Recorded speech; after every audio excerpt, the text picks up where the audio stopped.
Hello बच्चों, कैसे हैं आप सब। आशा करती हूँ कि आप स्वस्थ होंगे, मस्त होंगे और अपनी पढ़ाई में व्यस्त होंगे।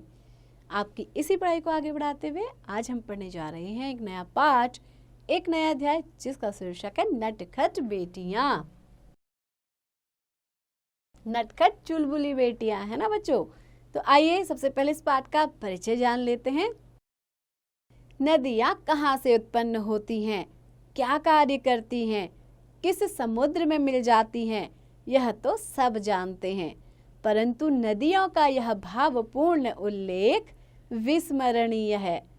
भारत में नदियों को भी पूजा जाता है और हिमालय हमारे देश की पूर्वी बर्फीली हवाओं से और शत्रुओं से रक्षा करता है।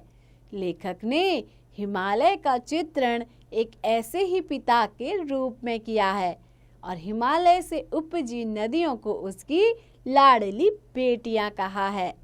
तो बच्चों, हम इसमें क्या पढ़ने जा रहे हैं? उन नटखट बेटियों के बारे में पढ़ने जा रहे हैं जो क्या हिमालय की पुत्रियां हैं, यानी कि नदियां, और हिमालय क्या है, उनके पिता हैं। तो आइए इस पाठ को शुरू करते हैं, ध्यान से सुनिएगा।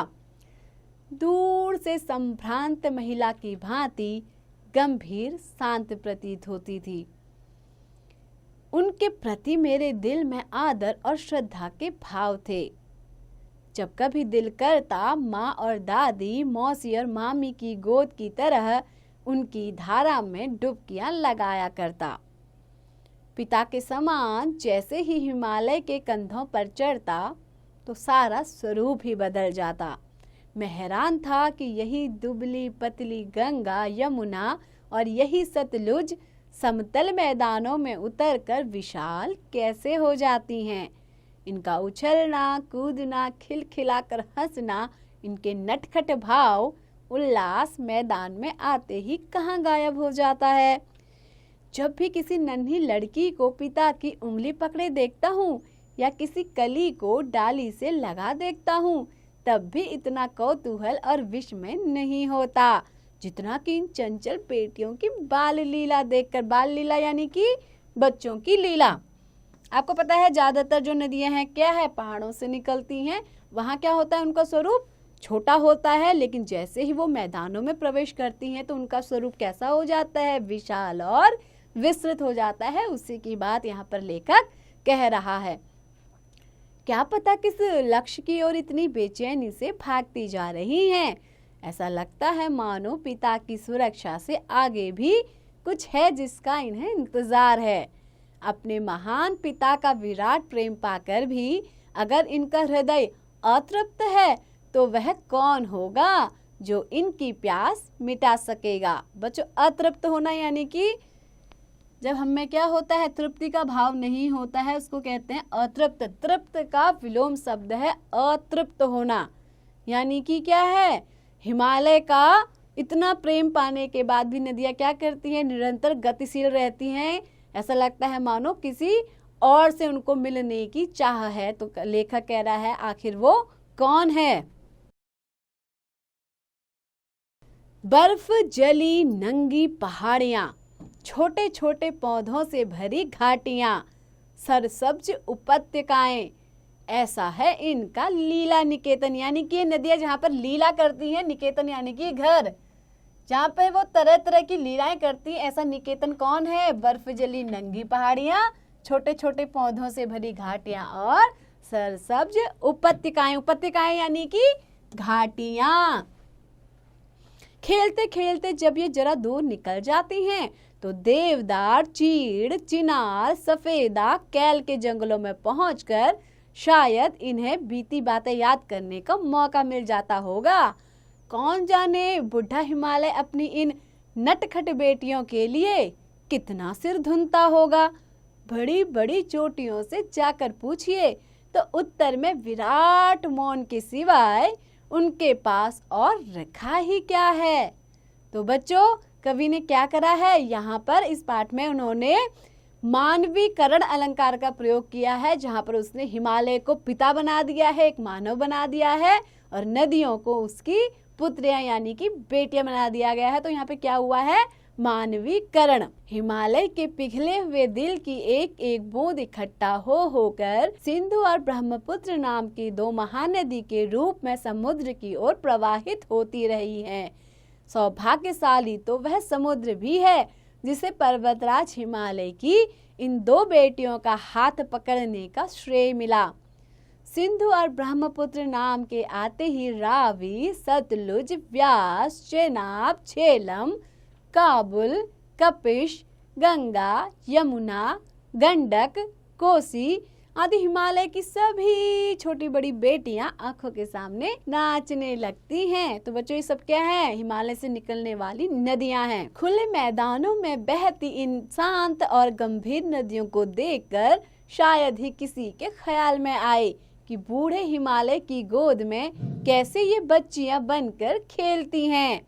माँ बाप की गोद में नंग धड़ंग होकर खेलने वाली इन बालिकाओं का रूप पहाड़ी आदमियों के लिए आकर्षक भले ना हो, लेकिन मुझे तो ऐसा लुभावना प्रतीत हुआ वह रूप कि हिमालय को ससुर और समुद्र को उसका दामाद कहने में जरा सी भी हिचक महसूस नहीं होती। तो बच्चों लेखक ने क्या बना दिया? हिमालय को ससुर बना दिया है और क्या किया है? साथ ही समुद्र को उसका दामाद यानी जमाई बना दिया है। कालिदास के विरही यक्ष ने अपने मेघदूत से कहा था। तो बच्चों आपको पता है कालिदास ने मेघदूत नाम का क्या लिखा है? एक ग्रंथ लिखा है। उसी का संदर्भ यहाँ पर लिया गया है, रेफरेंस लिया गया है। क्या कह रहे हैं कि कालिदास के विरही यानी कि जो विरह में व्याकुल हो उसको कहते हैं विरही यक्ष ने अपने मेघदूत से कहा था। मेघदूत यानी बादलों के रूप में जो दूत है। बादल क्या बन जाते थे? पहले दूत बन जाते थे। सूचना पहुंचाने के माध्यम उन्हें कहा जाता है दूत। तो क्या कहा था? तुम्हारी बेतवा नदी नामक प्रेयसी अवश्य ही तुम्हें पाकर प्रसन्न होगी, अतः इसे अपने प्रेम का प्रतिदान देते जाना। चंचल नदियों को देखकर अनायास ही ये सब मुझे स्मरण हो आया। अनायास यानी कि अचानक से। और सोचा कि शायद उस महाकवि को भी नदियों का सचेतन रूपक पसंद था। दरअसल जो भी कोई नदियों को पहाड़ी घाटियों और समतल आंगनों के मैदानों में जुदा जुदा शक्लों में देखेगा वह इसी नतीजे पर पहुंचेगा। तो बच्चों जुदा जुदा शक्ल यानी कि भिन्न भिन्न शक्लें, यानी कि जब वो पहाड़ों में बहती हैं नदियां उनका स्वरूप कुछ और होता है, जब वो मैदानों में आ जाती हैं तो उनका स्वरूप बिल्कुल बदल जाता है।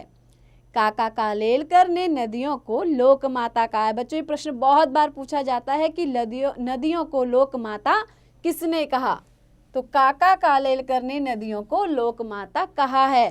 परंतु यह भी सत्य है कि हर माता पहले बेटी होती है। अतः यदि इन माता रूपी नदियों को हम बेटियों के रूप में देख लें तो कोई हर्ज नहीं है। इससे थोड़ा और आगे चलकर यदि हम इन्हें प्रेयसी के रूप में महसूस करें तो कैसा रहेगा? बच्चों प्रेयसी यानी कि हम क्या कह रहे हैं? इन्हें क्या समझ लें? प्रेयसी यानी कि प्रेमिका। प्रेमिका को कहते हैं प्रेयसी। ममता का एक और धागा भी है जिसे हम इनके साथ भी जोड़ सकते हैं। बहन का स्थान कितने कवियों ने इन नदियों को दिया है। मैं भी इस भावना से अनभिज्ञ नहीं रहा। अनभिज्ञ यानी कि मैं भी इस भावना को जानता हूँ, अनजान नहीं हूँ। लिंग तिब्बत की बात है। देखो तिब्बत को क्या कहते हैं? लिंग भी कहा जाता है। लिंग यानी तिब्बत की बात है। मन उचाट था किसी कारणवश सतलुज के किनारे जाकर बैठ गया। दोपहर के समय नदी में पैर लटकाकर बैठ गया। प्रगतिशील जल ने अपना असर दिखाया। प्रगतिशील यानी कि जिसमें गति हो और जो प्रगति करना जानता हो उसको कहते हैं प्रगतिशील, प्रोग्रेसिव। तो उसने क्या किया? अपना असर दिखाया। मन महका, तबीयत संभली और मैं गुनगुनाने लगा। तो बच्चों कवि क्या गुनगुना रहा है लेखक? जय हो सतलज बहन तुम्हारी, लीला अचरज बहन तुम्हारी, हुआ मुदित मन हटा खुमारी, जाऊं मैं तुम पर बलिहारी। तो क्या कह रहा है कि हे सतलुज बहन तुम्हारी जय हो, तुम्हारी लीला क्या है, लीला अचरज बहन तुम्हारी, तुम्हारी लीला आश्चर्य करने वाली है। हुआ मुदित मन, मेरा मन क्या मुदित यानी कि खुश हो गया, और मन हटा खुमारी, और मेरे मन से खुमारी यानी उदासी दूर हो गई। जाऊं मैं तुम पर बलिहारी, इसलिए मैं तुम पर क्या करता हूँ, वारी वारी जाता हूँ, वारी वारी जाना बलिहारी जाता हूँ। तुम बेटी यह बाप हिमालय, चिंतित पर चुपचाप हिमालय। तुम क्या हो, इस हिमालय की बेटी हो, और यह हिमालय तुम्हारा पिता है। चिंतित पर चुपचाप हिमालय, हिमालय को क्या है, हर पिता को अपनी पुत्री की चिंता होती है। इसी प्रकार इस हिमालय को भी तुम्हारी चिंता है, लेकिन ये अपने मुंह से कुछ कहता नहीं है, बिल्कुल चुपचाप रहता है। प्रकृति नदी के चित्रित पट पर, अनुपम अद्भुत छाप हिमालय, जय हो सतलज बहन तुम्हारी। तो कवि कहते हैं कि प्रकृति नदी के चित्रित पट पर, चित्रित यानी कि जहाँ पे चित्र बनाया गया हो, पट यानी दरवाजा, प्रकृति नदी के चित्रित पट पर अनुपम अद्भुत छाप हिमालय, हिमालय कैसा है, अद्भुत है, अनुपम है यानी कि अनोखा है। तो हे सतलुज मैया, यहाँ पे क्या है, बहन के माध्यम से कह रहा है, हे सतलुज बहन तुम्हारी क्या हो, जय जयकार हो। तो बच्चों, इस पाठ के जो लेखक हैं वो है नागार्जुन कवि, जो स्वयं एक प्रगतिशील कवि के रूप में जाने जाते हैं और प्रकृति के चित्रण में बहुत ही माहिर भी हैं।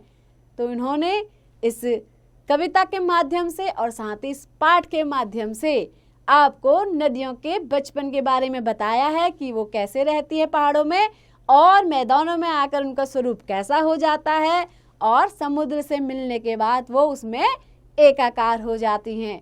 तो बच्चों, आशा करती हूँ कि ये पाठ आपको अच्छे से समझ में आ गया होगा। ऐसे ही पढ़ते रहिए, आगे बढ़ते रहिए, और हाँ, इसका अभ्यास जरूर कीजिए।